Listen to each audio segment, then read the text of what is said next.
Africa Media Live TV. Kindly subscribe to our YouTube channel to get updated on the trending gist, latest news all over the world.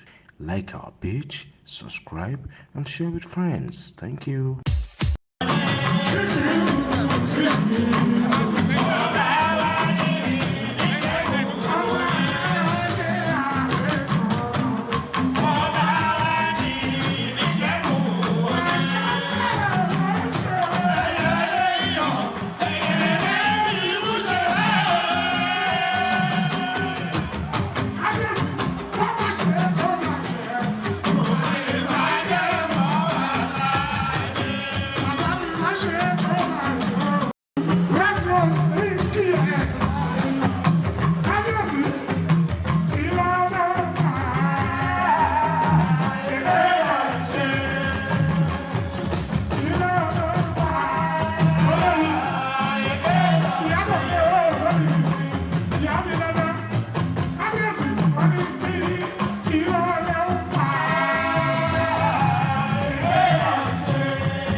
Yeah.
AfricamediaLive TV. Kindly subscribe to our YouTube channel to get updated on the trending gist, latest news all over the world.